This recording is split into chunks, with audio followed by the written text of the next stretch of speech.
Diálogos interdisciplinares de hoje na Escola Superior do Ministério Público da União com o professor Marçal Justen Filho. O professor Marçal dispensa apresentações, é daqueles que frequentam as prateleiras e os estudos de qualquer pessoa que se dedica ao estudo do direito, não só do direito administrativo.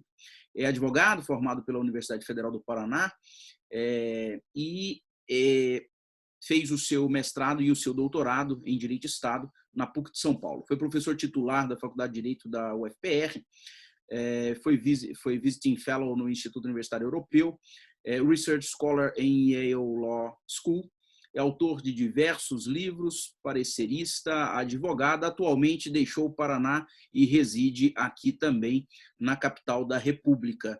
O professor Marçal é sócio fundador do Justen Pereira Oliveira e Talamini, Sociedade de Advogados, e meu colega, professor do IDP em Brasília. Tudo bem, professor Marçal? Tudo bem, um grande prazer, uma grande satisfação.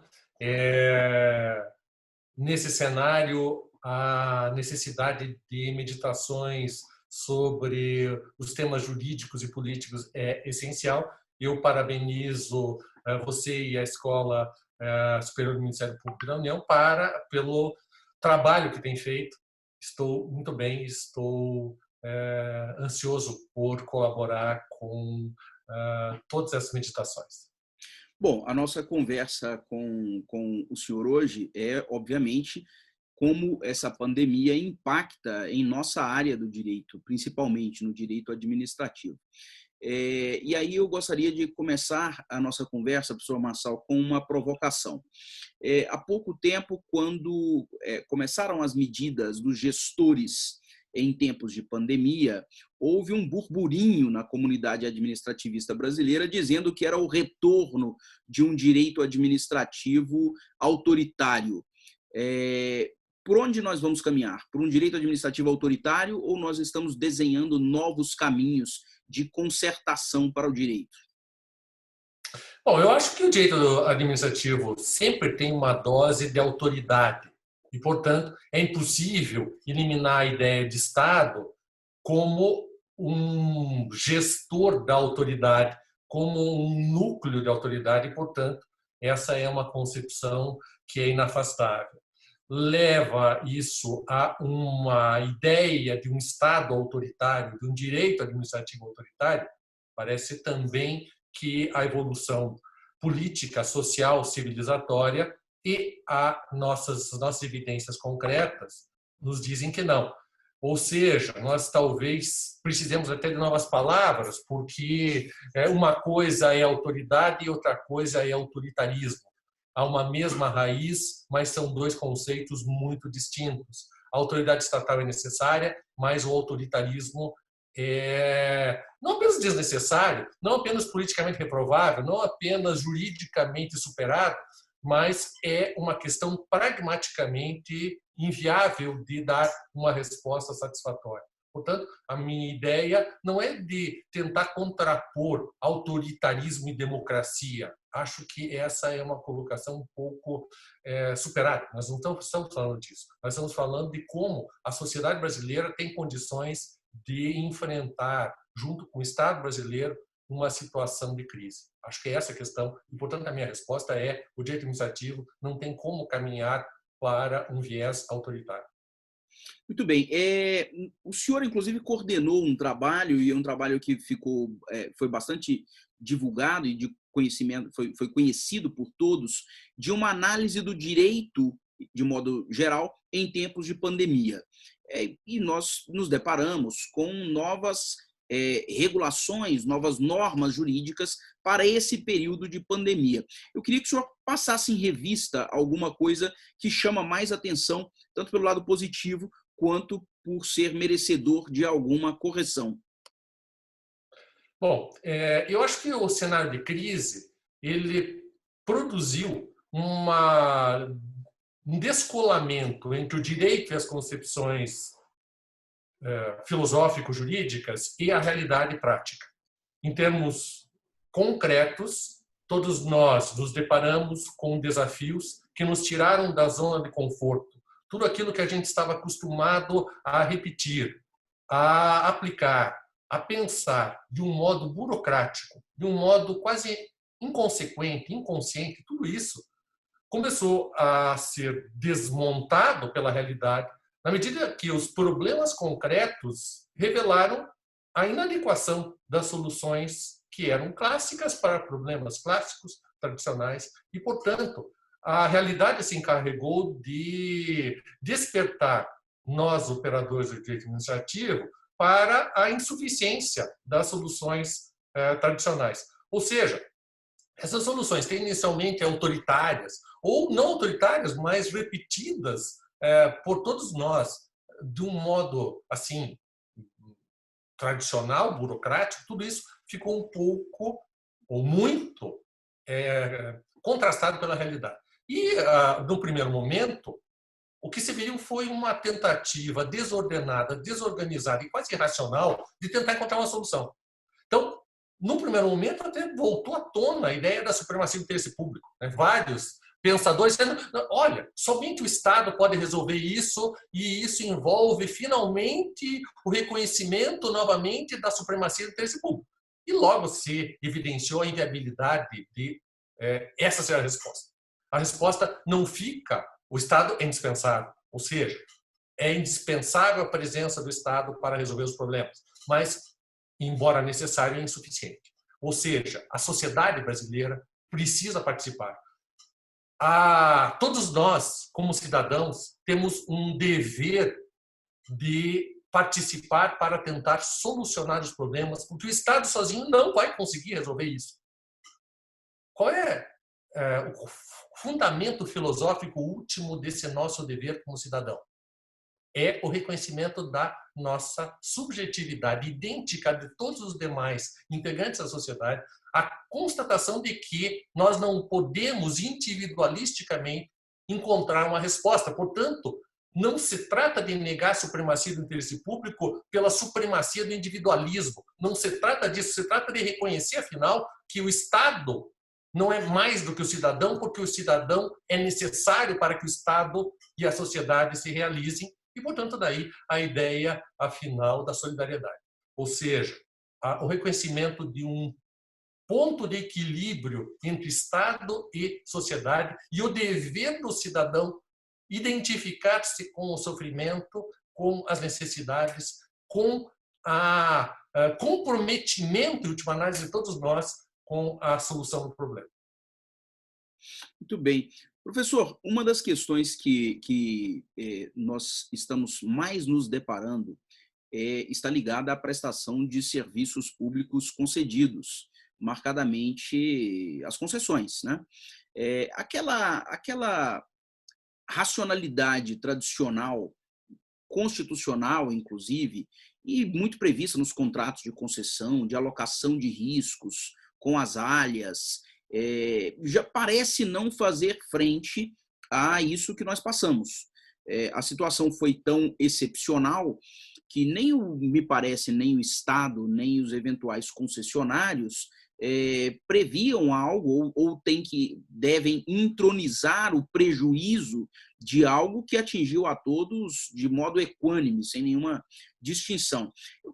A minha pergunta, essa introdução é pelo seguinte: será que é o momento de nós pensarmos não mais, doravante, em uma tentativa de previsão dos riscos inerentes a contratos, principalmente a contratos de longo prazo, mas pensar em um framework ou algumas balizas para que nós possamos negociar ou ponderar os interesses ou os conflitos que porventura surjam durante a execução de um contrato?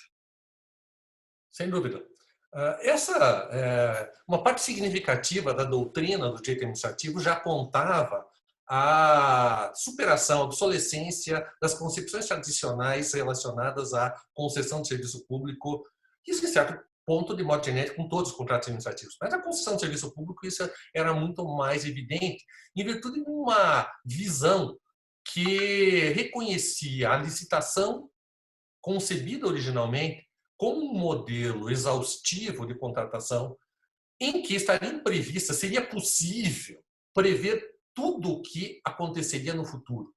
Eu tenho insistido com isso, dizendo, olha, é uma questão utópica. Esse modelo é utópico. Quem nas nossas vidas teria condição de estabelecer um modelo de comportamento, estabelecendo direitos e obrigações imutáveis, pré-determinados, exaustivamente disciplinados, num momento da nossa vida para daqui 20 anos? Isso é inviável, especialmente em virtude do fenômeno da aceleração do tempo, né? Que é algo evidente naquilo em que nós vivemos, com a multiplicação de eventos sucessivamente imprevisíveis, inviáveis de serem regulados. A ideia de que você vai fazer uma licitação e vai alocar de um modo definitivo, de um modo rígido, de um modo cristalizado, os riscos de eventos futuros é uma utopia. Ou seja, isso não se faz, é inviável ser feito do ponto de vista empresarial, do ponto de vista econômico, de eficiência econômica, filosoficamente, não tem como isso ser feito. Ou seja, você tem necessariamente, isso era reconhecido pela teoria tradicional do direito administrativo, que foi criada num direito administrativo francês, que é da mutabilidade do serviço público. O que aconteceu? Nós no Brasil importamos a mutabilidade do serviço público, mas importamos e impusemos algo que não havia na França no início do século XX, que é a vinculação à licitação. Ou seja, o nosso problema, no final das contas, é a ideia de que o edital traduz de modo exaustivo uma lei imutável para a concessão. Isso é impossível. Ou seja, nós precisamos, como você observou e como vem sendo defendido há muito por vários doutrinadores, vários pensadores, nós precisamos estabelecer um procedimento inicial que discipline o modo de rediscussão segundo postulados de honestidade, de boa-fé, de eficiência, das questões que venham a acontecer durante a execução da concessão. Portanto, nós temos isto claro para o futuro em virtude da constatação da pandemia. O nosso grande problema é o seguinte: o que nós fazemos com as concessões que estão em vigor, que foram concebidas segundo esse modelo cristalizado, incompatível com a realidade? Esse é o nosso grande desafio. Professor, um outro problema que, de modo geral, os administrativistas, os pensadores de direito de Estado têm se debruçado é sobre como o controle atuará quando isso tudo passar. Porque coisa uma é forçar, impor ou querer que a administração pública seja ágil e tome medidas com muito mais agilidade que as ordinárias para fazer frente a isso tudo que estamos passando. Coisa outra é, em um momento de estabilidade posterior, olhar com lentes de normalidade situações anormais. Eu queria que o senhor também tocasse nesse ponto, se possível. Nós temos uma dificuldade gigantesca com o controle, e isso decorre de uma espécie de esquizofrenia da sociedade brasileira, ou da sociedade jurídica brasileira, digamos assim, com a própria função administrativa.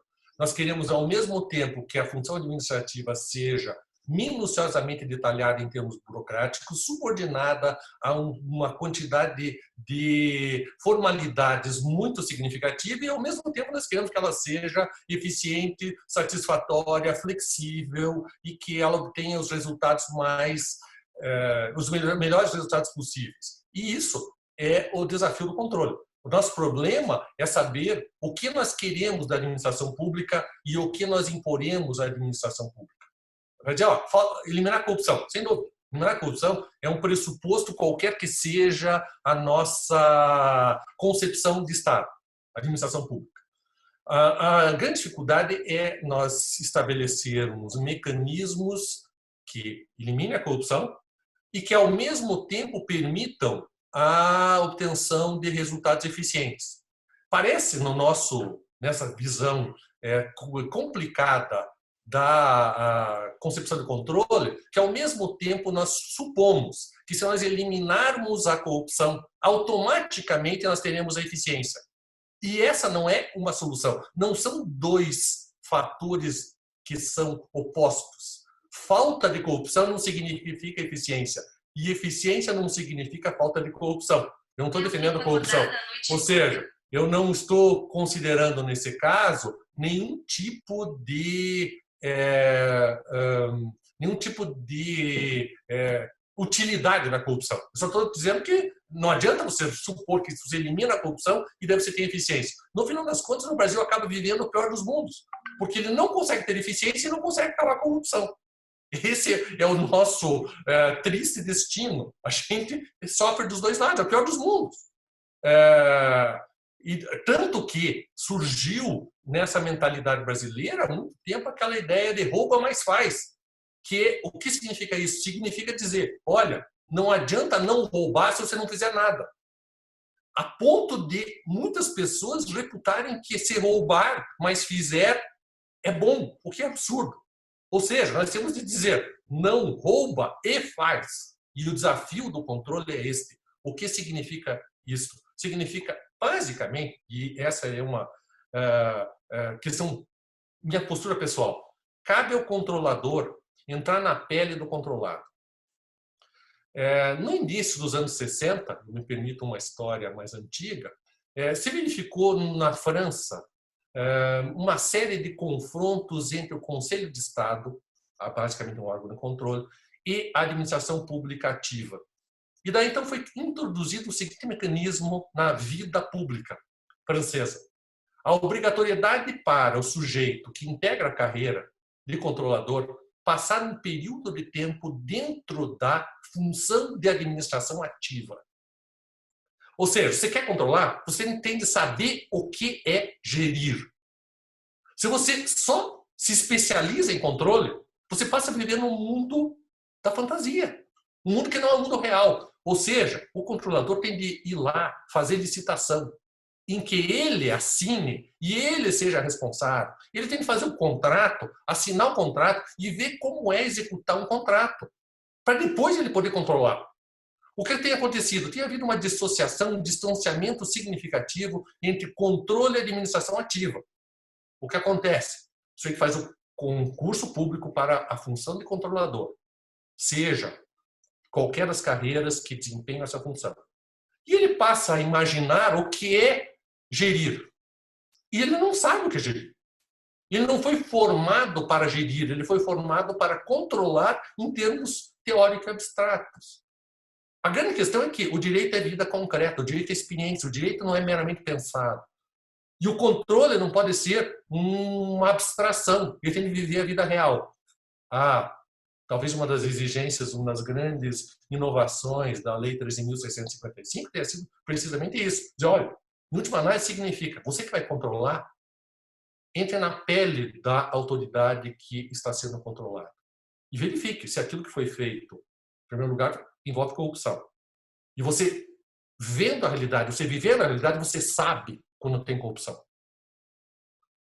Não é uma questão puramente abstrata ou teórica. E depois, veja o que é ser eficiente num mundo concreto, numa realidade efetiva, num contexto que não é meramente pensado, mas é vivido. Então, essa vida real é que acaba sendo o desafio do controle. A minha proposta, portanto, se existe uma proposta que eu estou dizendo, é a integração do controle com a entidade controlada, ou pelo menos com a experiência de ser controlado. Muito bem. Professor, enquanto essa integração que seria extremamente pertinente, ela não nos toma, ou não acontece, não ocorre, nós estamos observando, e obviamente o senhor tem observado, uma atuação, por assim dizer, multivetorial dos órgãos de controle. Vou dar um exemplo. A chuva de ações em que o controlador impõe ao gestor uma determinada posição, que é uma posição típica de administração. Na falta de um consenso científico de como agir diante de uma pandemia, as instituições de controle têm tentado plasmar em instrumentos, que são instrumentos jurídicos típicos de controle e não de gestão, as vontades quase pessoais daqueles que controlam na mão de quem toma a decisão.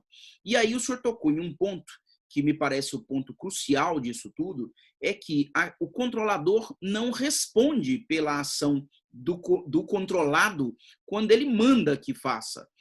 Como é que a gente encontra um freio ou uma baliza para esse tipo de atividade? É possível isso? Como não desbordar do controle para a tomada de decisão? Essa é uma questão muito problemática, porque envolve um tema muito difícil de ser estabelecido em termos teóricos. Ou seja, qual é o limite do controle em face da administração ativa? Essa temática no Brasil não tem sido respondida de um modo satisfatório. Mesmo o TCU diz que faz um controle de segundo grau, mas no final das contas a atividade regulatória, por exemplo, o TCU regula a atividade de agências reguladoras e há um enorme embate para saber até que ponto a decisão do TCU envolve uma assunção por parte do controlador de competências que não são dele, mas são próprias de outra autoridade. E essa é uma discussão que o TCU diz, não, estou só controlando, a agência reguladora diz, não, você está exercendo a minha função, e obviamente isso se põe com relação a todos os demais casos, inclusive do Ministério Público. Não parece que haja uma solução teórica que nos permita uma resposta de conteúdo. Isso, num certo ângulo, talvez uma solução venha a ser aquela que tem sido adotada, por exemplo, nos Estados Unidos da América, quando nós nos deparamos com toda a questão do controle por parte do Poder Judiciário da atividade administrativa. Durante um certo tempo, os tribunais norte-americanos tentaram fazer um controle de conteúdo para avaliar se era ou não era adequada a decisão sobre o ponto de vista de valores, eficiência, etc. Até chegar num ponto que as próprias autoridades controladoras disseram, é inviável, não tem como eu fazer isso. O que eu vou fazer? Eu vou fazer um controle do due process law, ou seja, o devido processo legal. O que eu faço? Eu exijo que a autoridade administrativa controlada demonstre ter observado o devido processo legal, o que significa dizer, eu quero que ela justifique as decisões que tomou, segundo a comprovação de que ela adotou todas as precauções cabíveis e necessárias para encontrar uma solução mais bem informada, de acordo com o conhecimento técnico-científico, de acordo com os parâmetros da experiência, de acordo com a interpretação do direito. Mas eu só vou examinar, eu só vou verificar se houve observância do devido processo legal. Ou seja, essa autoridade tomou uma decisão, eu quero saber, por que você tomou essa decisão? Você examinou todos os fundamentos? Se você não examinou todos os fundamentos, a sua decisão é inválida. Agora, eu não vou assumir o conteúdo, um controle de conteúdo da decisão adotada. E essa é uma orientação clássica da jurisprudência americana, na hipótese em que eu, como Poder Judiciário, não tiver condição de apontar claramente um equívoco na decisão tomada, há uma deferência à autoridade administrativa. Não vai haver interferência, eu não vou dizer que a decisão está tomada de um modo equivocado. Essa solução veio a ser aplicada recentemente pela Suprema Corte Americana relativamente àquele programa DACA, que é um programa governamental dos Estados Unidos para jovens que entraram ilegalmente nos Estados Unidos e que cresceram, foram educados, e a Suprema Corte reprovou uma decisão tomada pelo governo atual, que pretendia eliminar e expulsar todos esses imigrantes, porque ilegais, e a decisão da Suprema Corte foi: não existe um fundamento adequado, não foi observado o devido processo legal, eu não vou examinar se é conveniente ou inconveniente expulsar imigrantes ilegais. Eu vou saber por que você tomou essa decisão, como você se informou, etc. Talvez essa seja uma tentativa de solução para os órgãos de controle, dizendo, olha, posso reprovar você tomar uma decisão de abrir o comércio, fechar o comércio? Não, eu não posso reprovar isso porque eu não sei. Agora, eu quero que você me diga. Você fez os estudos necessários? Você avaliou as consequências da abertura do comércio ou de outras decisões? Se você avaliou, se existem informes, se estão aqui os informes, eu não vou rever os informes, porque eu não sou técnico quanto a isso. Eu não tenho conhecimento quanto a isso. Portanto, talvez haja uma necessidade de evitar isso, Muito embora eu reconheça que as circunstâncias da realidade às vezes são desafiadoras. Muitas vezes a autoridade toma decisões efetivamente despropositadas, né? Mas você tem que atacar a decisão por ser despropositada, por ser destituído de fundamento, e não porque você acha que, do teu ponto de vista pessoal, como controlador, aquela decisão está errada. Você tomaria outra decisão. Você não é a autoridade competente para assumir esse tipo de posicionamento. A falta de... Não tem atribuição para tomar esse tipo de decisão, né? Esse é o problema. Professor, para nós encerrarmos, eu queria que o senhor deixasse uma mensagem final de para onde caminha o direito administrativo brasileiro. Há esperança? Sempre há esperança. Essa é uma necessidade existencial.